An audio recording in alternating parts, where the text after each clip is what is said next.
தலைவா படத்துல இருந்து எனக்கு தெரிஞ்சு அதுல இருந்தா ஸ்டார்ட் ஆயிருக்கு. டைம் டு லீடுங்கிற ஒரு வேர்டால ஸ்டார்ட் ஆனதுதான். கட்சி பேரு தான் சொல்லியிருக்காரு. அதுக்கே இவ்வளவு நெகட்டிவ் வருதுன்னா, இப்போ இன்னும் அவரோட கொள்கைகள், ஐடியாலஜி, அதுக்கப்புறம் வரக்கூடிய இயர்ஸ்ல கேம்பெயின்லாம் பண்ண இறங்கிட்டாருன்னா அப்புறம் எந்த அளவுக்கு இருக்கும்னு எனக்கு தெரியல. ஆளுநர் வந்து அறிக்கை அதை வந்து 2வது முறையா டிஎம்கே கொடுக்கறத வந்து படிக்கல. அதை எதிர்த்துமே விஜய் அவர்கள் இந்த மாதிரி சின்ன சின்ன விஷயங்களை எதிர்த்துமே விஜய் அவர்கள் குரல் கொடுக்க வாய்ப்பு இருக்கு.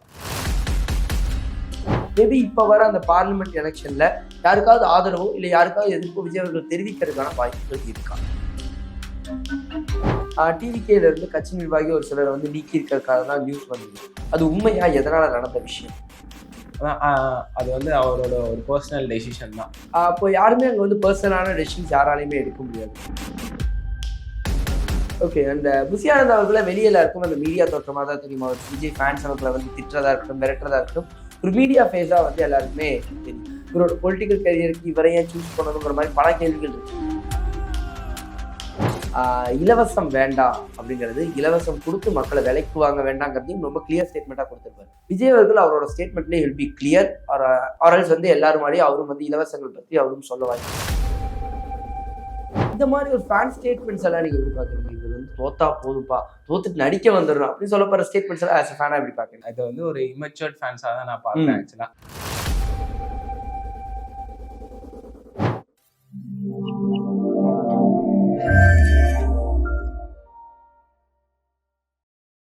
வணக்கம் மக்கள், திஸ் விஜய் பிரணேஷ். நீங்க பார்த்துட்டு இருக்கிறது டேக் ஒன் தமிழ். இன்னைக்கு என் கூட இருக்கிற ஒரு ஸ்பெஷல் கெஸ்ட் யாரு அப்படின்னா, இவர் லாஸ்ட் டைம் பேட்டி எடுக்கும்போது விஜய் அவர்களுடைய ஃபேனா வந்து நான் வந்து இவருக்கு இன்ட்ரோ கொடுத்தேன். இப்போ தமிழக வெற்றி கழகத்துடைய ஒரு நிர்வாகியா வந்து இன்ட்ரோ கொடுக்குறேன். என் கூட இன்னைக்கு அஸ்வின் அவர்கள் இருக்காங்க. அவர்கிட்ட நிறைய விஷயங்கள் வந்து விஜய் அவர்களுடைய அரசியல் பத்தி பேச போறோம். வாங்க பேசலாம். வணக்கம் ப்ரோ. அந்த இன்ட்ரோலயே சொன்ன மாதிரி போன வாட்டி ஒரு ஃபேனா, இப்போ வந்து ஒரு கட்சி நிர்வாகியா, இந்த ஒரு விஷயத்தை எப்படி பாக்குறீங்க?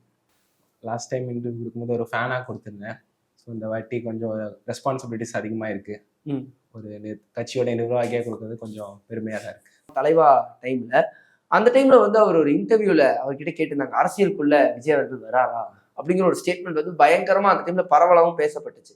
அதை வந்து அவர்கிட்ட கேட்போ அவர் சொல்லிட்டு, இல்லப்பா எனக்கு சினிமா மட்டும்தான், நான் சினிமாவில் இருக்கதான் விரும்புறேன், எனக்கு இந்த அரசியல்லாம் வேணாம், இது வீண் வதந்தி அப்படின்ட்டு. அப்படி இருந்தவர் ஒரு டிராஸ்டிக் சேஞ்ச் 10 வருஷத்துல. நீங்க சொன்ன 2009 ஆரம்பிச்சாலுமே இந்த 10 வருஷத்துல அது சேஞ்ச் நடந்திருக்கு. எதனால அந்த மாற்றம்? ஆக்சுவலா ஒருவேளை அவர் வந்து வெல்ஃபேர் ஆக்டிவிஸ்ட் மட்டும் ஐடியால வச்சிருந்திருக்கலாம். நீங்க சொன்ன மாதிரி தலைவா படத்துல இருந்து எனக்கு தெரிஞ்சு அதுல இருந்தா ஸ்டார்ட் ஆயிருக்கு. டைம் டு லீடுங்கிற ஒரு வேர்டால ஸ்டார்ட் ஆனதுதான்.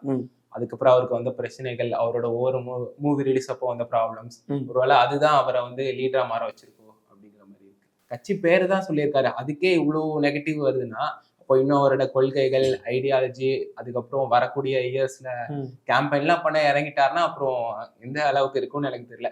ஒரு கட்சி பேர் சொன்னதுக்கே இவ்வளோ இதாங்கிறது பயமாங்கிற மாதிரி தான் கேள்வியா இருக்கு. விஜய் அவர்களை எந்த ஒரு விஷயத்தை வச்சு மக்கள் நம்புவாங்கன்னு நினைக்கிறீங்க? எதனால விஜய் அவர்களை நம்பலாம்னு நீங்க நினைக்கிறீங்க? எல்லாருமே எப்படி சொல்றது, எங்க வில்லேஜ்லயா இருக்கட்டும், இல்ல மற்ற வில்லேஜஸ்ல நம்ம பண்ற கிரவுண்ட் ஒர்க், அவங்க எல்லாருமே பரவாயில்ல, இப்போ நமக்கு ஒரு மாற்றம் தெரியுங்கிற மாதிரி தான் அவங்க எல்லாம் பாக்குறாங்க. நம்ம சின்னதா அங்க ஒரு சேஞ்ச் பண்ணாலுமே, அங்க ஒரு நல்லது பண்ணாலுமே பரவாயில்ல, அவங்க 26ல அவர் தான்ப்பா வரணும், அந்த மாதிரி நிறைய வீடியோஸா இருக்கட்டும், அவங்க சொல்லி போடுறதா இருக்கட்டும், எங்க ஓட்டு விஜய்க்கு தான் சொல்றதா இருக்கட்டும். ஸோ இப்பவே அந்த மக்களிடையே ஒரு இதை பிடிச்சிட்டாரு அண்ணன். அவரோட அந்த அறிக்கையிலேயே பிறப்புக்கும் எல்லா உயிர்க்கும், அதுவே ரொம்ப அட்ராக்டிவா இருந்துச்சு. எந்தவித ஒரு சாதியோ மதமோ சார்ந்த அரசியல் இல்லை, ஊழல் சார்ந்த அரசியல் இல்லை அப்படிங்கிற மாதிரி கிளியரா மென்ஷன் பண்ணி, ஸோ அந்த ஒரு மூமெண்ட்டே கொஞ்சம் அட்ராக்டிவா இருக்குதுல்ல. ஸோ அதுக்காக மக்கள் ஒரு வாய்ப்பு கொடுத்து பார்க்கலாம். விஜய் அவர்கள் இதற்கு மேல் அப்படின்னு பார்க்கும்போது, விஜய் அவர்களா இருக்கட்டும் இல்லை அவருடைய கட்சியா இருக்கட்டும், எல்லா பொலிட்டிக்கல் இதுக்குமே வந்து ஸ்டேட்மெண்ட்ஸ் விட வேண்டியதா இருக்கும். அவர் வந்து கட்சி சார்ந்து மட்டும் இல்லாம அங்க சமூகத்தில் நடக்கிற எல்லா பிரச்சனைக்குமே குரல் கொடுக்க வேண்டியதா இருக்கும். குரல் கொடுப்பாரு கண்டிப்பா. ஏன்னா எப்படி சொல்றது, கட்சி ஆரம்பிக்கிறதுக்கு முன்னாடியே எல்லா வித ஒரு சோசியல் ப்ராப்ளமுக்கும் ஒரு ஆக்டரா பார்த்தோன்னா அவர் எல்லாத்துக்குமே குரல் கொடுத்துப்பாரு. ஜல்லிக்கட்டு ப்ராப்ளமா இருக்கட்டும், ஸ்டெர்லைட் ப்ராப்ளமா இருக்கட்டும், இல்லை வேற ஏதாச்சும் நிதி கொடுக்கறதா இருக்கட்டும், எல்லாத்தோட சோசியல் இஷ்யூஸ்க்கும் அவரோட வாய்ஸ் ரைஸ் ஆயிருக்கும். ஆனா டோட்டல் தமிழ்நாடும் எதிர்க்கிற ஒரு விஷயத்தை தாண்டி சின்ன சின்ன பிரச்சனைகள் அங்கங்க இருக்கும்ல, அதற்குமே விஜய் அவர்கள் குரல் கொடுக்கறதுக்கு வாய்ப்பு இருக்கா? உதாரணத்துக்கு கேட்கணும்னா, இப்போ இன்னைக்கு பொறுத்த வரைக்கும் ஆளுநர் வந்து அறிக்கை அதை வந்து 2வது முறையா டிஎம்கே கொடுக்கறத வந்து படிக்கல. அதை எதிர்த்துமே விஜய் அவர்கள் இந்த மாதிரி சின்ன சின்ன விஷயங்களை எதிர்த்துமே விஜய் அவர்கள் குரல் கொடுக்க வாய்ப்பு இருக்கு. கண்டிப்பா. எப்படி சொல்றது? சின்ன சின்ன சேஞ்சஸ் மாத்துனா தானே ஒரு பெரிய சேஞ்சுக்கு. ஸோ அவர் வந்து பேஸ்ல இருந்தே மாத்த ஆரம்பிச்சிருவாரு கண்டிப்பா. இந்த மாதிரி இந்த விஷயத்தெல்லாம் அவாய்ட் பண்ண மாட்டாரு. அப்ப இதற்கு எதிராக அவர் குரல் கொடுப்பாரு. இப்ப நான் சொன்ன ஒரு விஷயத்துக்கு எதிராக கண்டிப்பா இந்த மாதிரி சின்ன சின்ன சேஞ்சஸையும் மாத்துவார்ல. இதுவும் ஒரு விதமான ஒரு மிஸ்டேக் தானே. இந்த மாதிரி ஒரு சின்ன சின்ன சேஞ்சஸையும் அவர் மாத்துவாரு. அதுக்கும் குரல் கொடுப்பாரு கண்டிப்பா. மேபி இப்ப வர அந்த பார்லிமெண்ட் எலெக்ஷன்ல யாருக்காவது ஆதரவோ இல்ல யாருக்காவது எதிர்ப்பு விஜய் அவர்கள் தெரிவிக்கிறதுக்கான வாய்ப்புகள் இருக்கா? இப்போதைக்கு அமைதியா ஒர்க் பார்க்க சொல்லியிருக்காங்க. ஓகே 2026 எய்ம் பண்ணி உங்க ஏரியால நீங்க ஒர்க் பண்ண ஆரம்பிச்சிருங்க. சோ அதை தான் நாங்க ஏம் வச்சு 2024 எந்த கட்சிக்கும் ஆதரவும் கொடுக்கல, சப்போர்ட்டும் பண்ணல. ஓகே.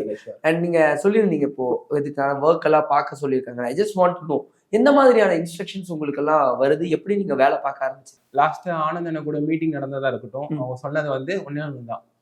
இத்தனை நாள் நீங்க பண்ணிட்டு இருந்த வெல்ஃபேர் ஆக்டிவிட்டிஸை இனிமே கண்டினியூ பண்ணுங்க. அவ்வளவுதான். உங்க ஏரியால என்னென்ன தேவை இருக்குது, இல்ல ஏதாச்சும் ப்ராப்ளம் இருந்தா அதை லீகலா எப்படி இது கொண்டு போறது, இந்த மாதிரி சின்ன சின்ன மிஸ்டேக்கை சரி பண்ண ஆரம்பிங்க. 2026 வரதுக்குள்ள அது நம்ம ஒரு சேஞ்சா இருக்கும். இந்த மாதிரி சின்ன சின்ன ப்ராப்ளமா சரி பண்றதா இருக்கட்டும், மற்ற இதுக்கு குரல் ரைஸ் பண்றதா இருக்கட்டும், இந்த மாதிரி சின்ன சின்ன வேலைகளை ஸ்டார்ட் பண்ண சொல்லிட்டாங்க. 2 நாட்களுக்கு முன்னாடியா இருக்கட்டும் இல்ல இன்னைக்கு காலையிலயா இருக்கட்டும், டிவிகேல இருந்து கட்சி நிர்வாகி ஒரு சிலர் வந்து நீக்கி இருக்கிறதுக்காக தான் நியூஸ் வந்தது. அது உண்மையா? எதனால நடந்த விஷயம்? அது வந்து அவரோட ஒரு பர்சனல் டெசிஷன் தான். கட்சியோட முடிவு எல்லாமே நம்ம அதுக்கு சார்ந்துதான் போனோம்.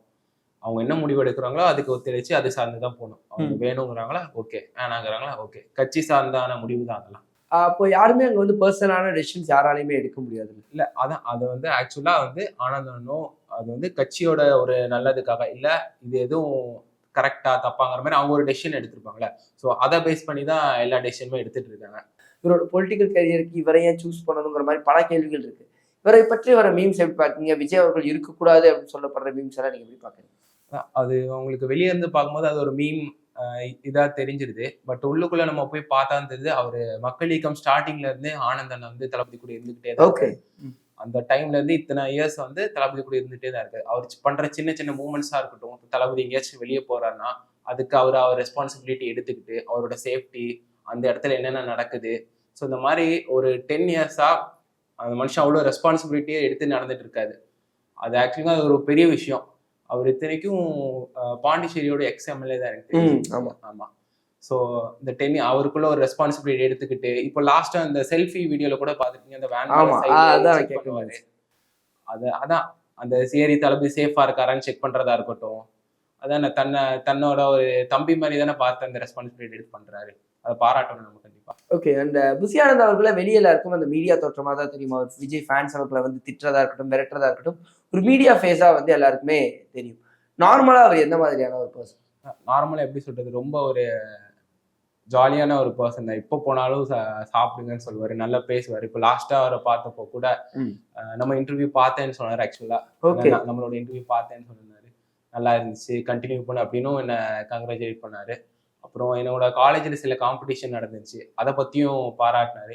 ஓகே அதையும் நீ விட்டுறாத, அதையும் பாத்துக்கோ அப்படிங்கிற மாதிரி ஒரு மோட்டிவேஷன் தான் கொடுத்துட்டு இருக்காரு. பர்சனல் லைஃப்ல பார்த்தோம்னா வெளியே இருந்து பாக்குறவங்களுக்கு அவரை திட்டுறவங்களா இருக்கட்டும், இது பண்றவங்களா இருக்கட்டும், நமக்குள்ள இருந்து பர்சனலா பார்த்தா தானே அவரோட இன்னொரு வயசு தெரியுது. அண்ட் சர்க்கார் படத்துல வந்து முக்கியமா விஜய் அவர்கள் சொல்லியிருக்கிற விஷயம் என்ன அப்படின்னா, இலவசம் வேண்டாம் அப்படிங்கிறது, இலவசம் கொடுத்து மக்களை விலைக்கு வாங்க வேண்டாங்கிறதையும் ரொம்ப கிளியர் ஸ்டேட்மெண்டா கொடுத்துருப்பாரு. இந்த ஒரு பாலிடிக்ஸ் இல்ல வந்து ஒரு எலெக்ஷன் அப்படின்னாலே மக்களுக்கு முதல்ல ஞாபகம் ஒரு விஷயம் வாக்குறுதிகள்ல அவங்க கொடுக்க போற இலவசங்கள் தான். விஜய் அவர்கள் அவரோட ஸ்டேட்மெண்ட்ல வில் பி கிளியர் ஆர்எல்ஸ் வந்து எல்லாரும் மாதிரி அவரும் வந்து இலவசங்கள் பற்றி அவரும் சொல்ல வாய்ப்பு இருக்கு. இல்ல அவர் ஐக்கியல சொன்ன மாதிரி தான் அவர் வந்து அவர் ஸ்டேட்மெண்ட் கிளியரா இருப்பாரு. எந்த வித ஒரு நீங்க சொன்ன மாதிரி இலவச பொருள் எதுவுமே இருக்காது. அவரு சொல்ற மாதிரி அவர் ஒரு டிஃப்ரெண்ட் ஐடியாலஜி வச்சிருக்காரு. இந்த மாதிரிலாம் இல்லாம மாறுங்கன்னு தான் அவர் சொல்றாரு. ஸோ இத்தனை வருஷமா நீங்க இப்படி இருந்துட்டு வந்திருக்கீங்க, இந்த மாதிரி இல்லாம டிஃப்ரெண்டா மாறலாம் அவரோட ஒப்பீனியனை சொல்றாரு. அதுக்கேற்ற மாதிரி மக்களும் அந்த ஐடியாலஜியை புரிஞ்சுக்கிட்டு ஒரு புது விதமான கவர்மெண்ட் ஃபார்ம் ஆகிறதுக்கு இதுவாங்கன்னு நம்புறேன். ஆனா இப்போ சோசியல் மீடியாலையும் தாண்டி பாலிடிக்ஸ்ங்கிற விஷயம் அதிகமா இன்ஃப்ளூயன்ஸ் பண்ணப்படுறது ஐடி விங் அப்படிங்கிற ஒரு விஷயம் மூலியமா தான். உங்களுக்கு கண்டிப்பா டெஃபினட்டா தெரிஞ்சிருக்கும். ஏன்னா 2014 கேப்டன் அவர்களுக்கு பல விஷயங்கள் அந்த மாதிரி நடந்துட்டு இருந்தது. ஸோ இப்போ இந்த ஐடி விங்கிற அப்படிய விஷயத்த வந்து விஜய் அவர்கள் எப்படி சமாளிப்பாரு, அதை எப்படி எதிர்கொள்ள போறாருன்னு நினைக்கிறேன்? எது பண்ணாலுமே ஒரு நெகட்டிவ் சொல்றது கண்டிப்பா ஒரு கூட்டம் இருந்துட்டு தான் இருக்கு. அது போல இப்போ வந்து கொஞ்சம் டெவலப்டா ஐடிங்கிற மாதிரி வந்திருக்கு. ஸோ அவங்க வந்து நல்லதும் ஸ்ப்ரெட் பண்றாங்க, கெட்டதும் ஸ்ப்ரெட் பண்றாங்க. எல்லா டீமுக்கும் ஒவ்வொரு ஐடிங்கிறது கண்டிப்பா இருந்துட்டு தான் இருக்கு. எது செஞ்சாலும் அங்க ஒரு பாசிட்டிவ் இருக்கு, நெகட்டிவ் இருக்கு. ஸோ அது கிளியரா நம்மளோட அவரோட டெசிஷன்ல கிளியரா போனார்னா கண்டிப்பா எந்த ஒரு நெகட்டிவ் கமெண்ட்ஸ் வந்தாலும் அதெல்லாம் ஓரம் வச்சுட்டு அவர் போயிடுவார். அவரு படங்கள் வந்து இப்போ கடைசி 2 படம்னு சொன்னோடனே அது மேல இருக்கிற எக்ஸ்பெக்டேஷன் இன்னும் ஸ்கை ஹைல போயிருச்சு. நார்மலாவே படம் வரப்போகுது அப்படின்னா அந்த ஒரு எக்ஸ்பெக்டேஷன் ஸ்கை ஹைல இருக்கும். இந்த 2 படங்களோட எக்ஸ்பெக்டேஷன் எந்த மாதிரி இருக்குங்க? பார்க்கலாம். இதுக்கப்புறம் மூவிஸ் இல்லைங்கிற மாதிரி சொல்லியிருக்காரு. இந்த 2 மூவிஸும் எவ்வளோத்துக்கு செலிப்ரேட் பண்ண முடியுமோ அவ்வளோத்துக்கு செலிப்ரேட் பண்ணோம். ஒரு 5-6 வாட்டியாச்சும் போய் தியேட்டர்ல பார்க்கணும். அந்த மாதிரி ஒரு ஃபேன் மூமெண்ட்டாக செலிப்ரேட் பண்ணிக்கிட்டு 2026 நமக்குள்ள ஒரு ரெஸ்பான்சிபிலிட்டி எடுத்துட்டு ஒர்க் பண்ணணும். அந்த மாதிரி ஒரு ஐடியால இருக்கீங்க. அவர் பாலிடிக்ஸ் ஒருவேளை தோத்துட்டாரு அப்படின்னா சினிமால வர்றது விஷயத்த நீங்க எப்படி பார்க்குறீங்க? அது எப்படி சொல்றது, அந்த மாதிரி நடக்குமான்னு கேட்டா எனக்கு தெரியல ஆக்சுவலா. அவர் வந்து தோத்தாலும் சரி, அவருடைய எய்ம் இன்டென்ஷன் வந்து நெக்ஸ்ட் எலெக்ஷனா தான் இருக்கும் ஆக்சுவலா. அதுக்கு எல்லாமே அவரோட டெசிஷன் தான். ஸோ அதை முடிச்சுட்டு நடிக்க வரலாம், இல்ல 2031 எலெக்ஷன் எய்ம் பண்ணி நெக்ஸ்ட் மூவ் பண்ணலாம். ஓகே, பாசிட்டிவா இருப்பாரு. ஆனா இந்த மாதிரி ஒரு ஃபேன் ஸ்டேட்மெண்ட்ஸ் எல்லாம் நீங்க எப்படி பாக்குறீங்க? இவர் வந்து தோத்தா போதும்பா, தோத்துட்டு நடிக்க வந்துடணும் அப்படின்னு சொல்ல போற ஸ்டேட்மெண்ட்ஸ் எல்லாம் ஆஸ் ஃபேனா எப்படி பாக்குறீங்க? ஆக்சுவலா மூவிஸா பார்க்கணும். அது எல்லா ஆக்டர்ஸும் சரி பண்ணும். தளபதிங்கிற மாதிரி சொல்லல, எல்லா ஆக்டர்ஸுமே அதை மென்ஷன் பண்ணியிருக்காங்க, மூவிஸா பாருங்கன்னு. ஃபேன்ஸ் அவங்களுக்குள்ள அதை ஒரு இதா எடுத்துக்கிட்டு ட்விட்டர்ல ஃபைட் பண்றதா இருக்கட்டும், அந்த மாதிரி பர்சனல் அபியூஸை கொஞ்சம் அவாய்ட் பண்ணிக்கிட்டா இன்னும் வரக்கூடிய ஜென்ரேஷன் கொஞ்சம் நல்லா இருக்கும். லியோ படத்துக்கு முன்னாடி ரோஹிணி சினிமாஸ்ல பல இஷ்யூஸ் வந்து அதெல்லாம் எந்த மாதிரி இனிமேல் தவிர்க்க ஆரம்பிக்கிறது? அதை வந்து ஒரு இமெச்சூர்ட் ஃபேன்ஸாக தான் நான் பார்க்குறேன் ஆக்சுவலா. அதான் அந்த மாதிரி சின்ன சின்ன இஷ்யூஸாக இருக்கட்டும், தியேட்டர்ல வெளியில நடக்கிறது, இல்லை ஆடியன்ஸ்க்கு வெளியே நடக்கிறது, அதெல்லாம் இனிமேல் கம்ப்ளீட்டா அவாய்ட் ஆயிரும், ஸ்டாப் ஆயிரும். அந்த மாதிரி சண்டைகளே இருக்காது.